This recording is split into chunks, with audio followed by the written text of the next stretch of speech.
Hello Adelaide and welcome along to the SA Sports Show. My name's Rob Popplestone. No Phil Smythe just at the moment. He will be joining us during the course of the next hour. We thought we might kick off with something a little bit different. Two of the state's biggest sporting icons, without doubt, are KG Cunningham and my offsider, normally, in Phil Smythe. Well, Monday to Friday, you can hear them live on Radio Adelaide, 101.5 FM, between midday and 1 o'clock. So, the SA Sports Show thought they'd take you behind the scenes. And Australia are champions of the world. It's time for Midday Sport with KG and Phil Smythe on Radio Adelaide. Hi everybody, welcome to the Midday Sports Show. A little bit cold outside, I don't mind telling you. Pretty fresh, so hopefully you can stay nice and warm for the next hour as I welcome KG to the show. KG, how are you? Smythe, nice to have you back, old son. Yes, well, let me say this, mate. It's warmer here than it was in Canberra yesterday. How cold? Freezing. Went to bed at 11 o'clock because the plane was a bit delayed getting in. 0 degrees. Zero. When I jumped into bed. Got up about 7:30. I thought I'll slip on the shoes. I'll go for a bit of a run. Went outside 2 degrees. So I put the jacket back on and went and had breakfast. Oh, you're pretty strong. Well, I was determined to get through it. Okay, so much happens in a short space of time. But just this week, rule changes. I know they're driving you crazy. They're driving the fans crazy. But look, tell me if I'm wrong. In the last 7 days, we've talked about getting rid of the bounce. The deliberate out of bounds, we've got to modify that rule. The rush behind rule, they're now talking about having a look at that. And the jumper punch. So just in a week, we want 4 rule changes. Is there any chance at all that we could leave the great game alone? Well, that's the $64,000 question. Like the match review panel you can throw in as well, where the AFL said last week the jumper punch and this, they're going to get tougher, they're going to do this, they're going to do that. Lo and behold, I saw one at the weekend where Zach Jones threw his arms back and hit a bloke right in a player right in the sternum, and the match review panel heard it and said, under the parameters we've been given, we can only issue a fine. And the AFL said, no, we're going to come down hard, do this, do that. They've done nothing. It's driving me absolutely nuts. Fair income. They are stuffing up what is a fantastic game. The brand of football we're seeing is great. But this AFL with the changing the rules is gone. Do you know what it is, though, Cage? It's because there's so much media attention around the game. Someone says, I've got an idea. I've got an idea. Leave it alone.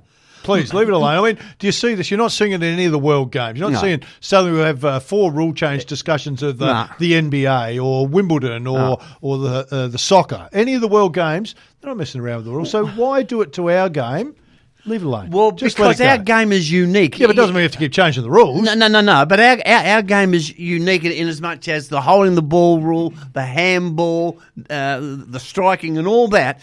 They've just got to make it a bit more black and white, where the umpire who's officiating at least has got some idea of what he's bloody doing. Look, I agree with you. And the thing you touched on at the start when you were going there is that it's just a great brand of footy at the moment. So if something's great, sensational, then let it go. Don't stuff it up. And, of course, when you're talking about things that are really good, Cage, giving votes to players when they deserve them in games. Now, I had a bit of a shot at this lady a couple of weeks ago because I thought she was unfair on the Richmond Footy Club. Which she was. Well, surprise, she's had done it again. And this is what's been breaking over in Melbourne since the Richmond-Essendon game, where Dusty Martin received 3 votes from everybody else except Caroline Wilson. Gee.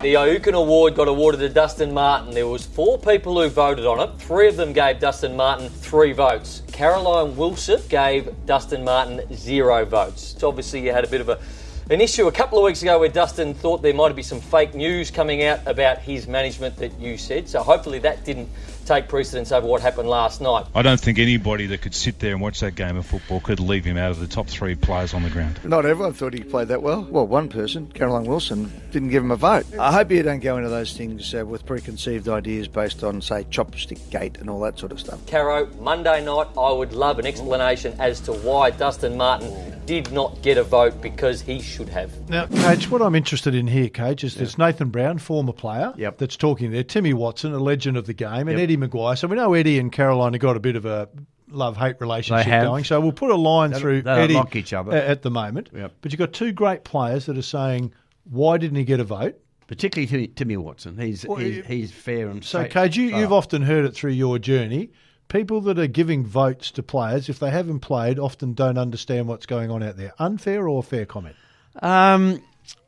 that can be a little unfair. I don't think you've had to have played the game, and I didn't play them. I played at a junior level. No, but you umpired. I umpired. You were involved in the game. I was actively, involved on field. No, I don't think that's necessarily right. Well, then how could you get it that wrong? Well, she's obviously got it very wrong because I saw the game, and there's no question that Dustin Martin was fantastic. I think there's probably more to this than you and I know, Smithy. Right, I'll go no further and say no more than that. I'll let our listeners draw their own conclusion. All correct. right, Luke Darcy, another former player, had this to say.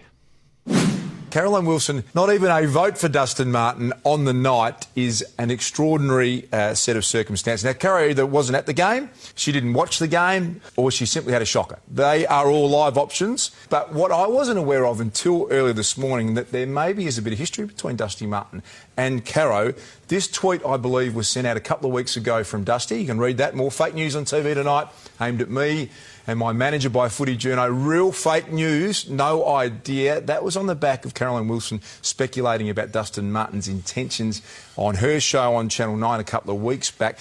Now, if Caro has allowed vindictiveness to creep into her decision to award votes or not award them, as it is in this case, then that is extraordinary.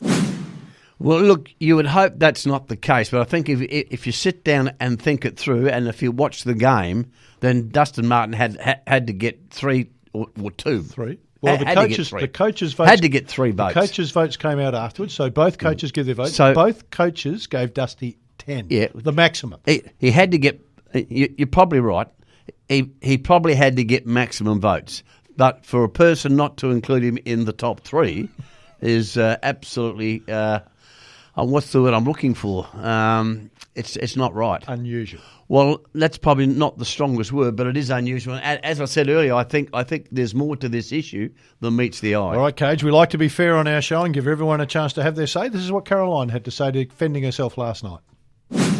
That side of it is laughable. I mean, there are 2 elements here. One is obviously my professional integrity. To say that I would compromise, even subliminally, the Yorken medal because of some issue I've got with Dustin Martin, which I don't. But I didn't think he was better ground. I thought Trent Cotchin was best on ground.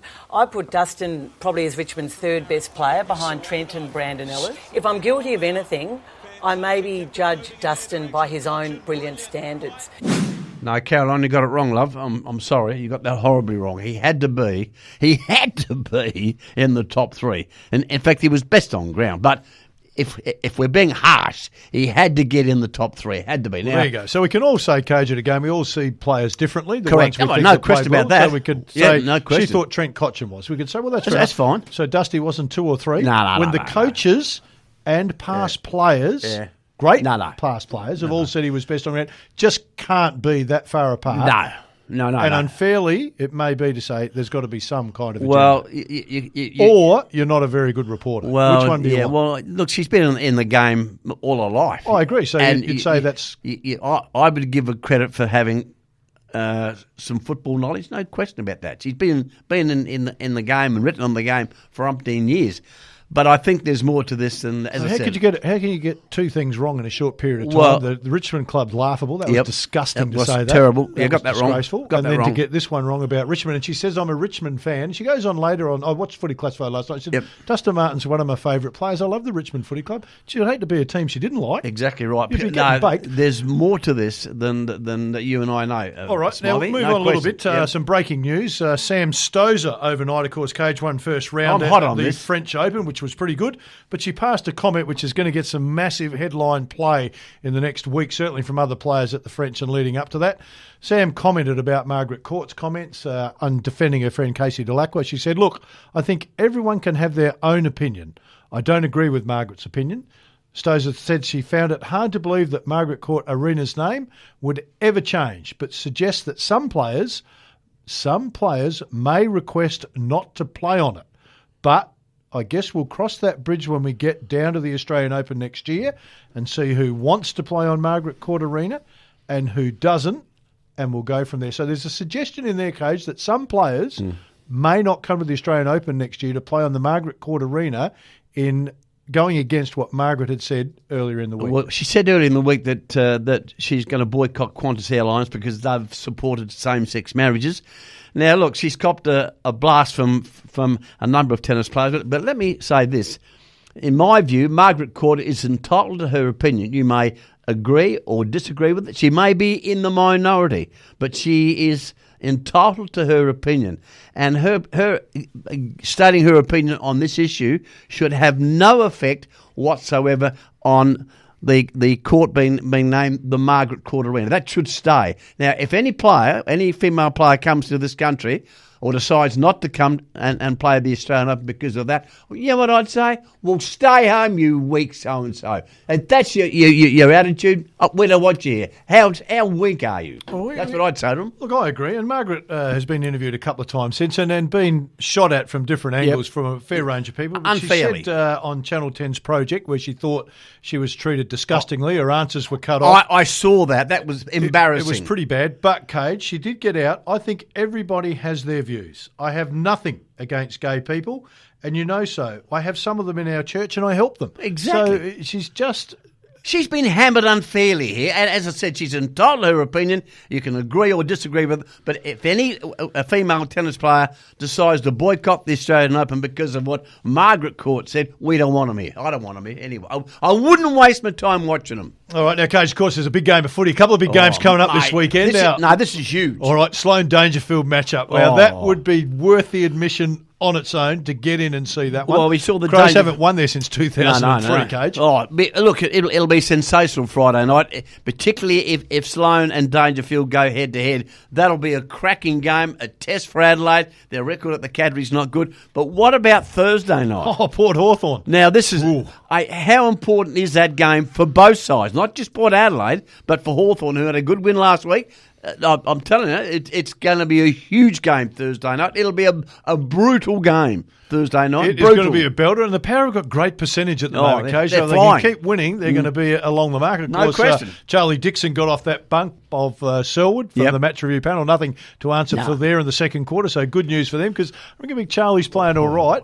I tell you what, though, Cage, I was at the game on Friday with the King, who we're going to talk to later in the show. Knuckles. Every time the 34-second clock started to count down, you could feel the crowd get anxious. It's amazing how Dixon's call, whether we say right or wrong, the umpire's got it right, has suddenly drawn the crowd's attention to pay attention to that shot clock. A couple of players got close too, Cage. There were a couple of players that got within 2 seconds. A couple fired off at 4, but you could feel the crowd as it got to 4. Exactly. I don't know what Charlie Dixon was thinking. He saw the clock. Well, I wondered at the time what Selwood and all those people were pointing at, and then I realised it was the shot clock. So they drew it to the umpire. I don't know if the umpire was on it either until they said shot clock. Well, he gave him a warning. Yep. I heard the auto, but I couldn't believe what Charlie Dixon was thinking. Although he wasn't thinking, obviously. There are some clever people. If you get on the Facebook page, guys, I know you love getting on the computer. There's a picture up there of Charlie Dixon at the Melbourne airport saying he missed the flight because he can't quite work the times out. So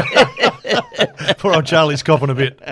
Stay with us. Plenty to come on the show. And Kate Taylor's going to join us, of course, from the Crows. Big game for them coming up. Neil Curley, front page of the Sunday Mail, 140th anniversary of the SANFL. Great stuff. Gary McIntosh, one of our favourites, Coach, the big Macca, coaching women. How's he finding that? Probably had to tone his language down a little bit, I would suggest, Coach. Unbelievable. Plenty coming on the show. Hope you can stay with us. Thanks to Solomon's Flooring, Jeps Cross. It's Midday Sport with KG and Phil Smythe.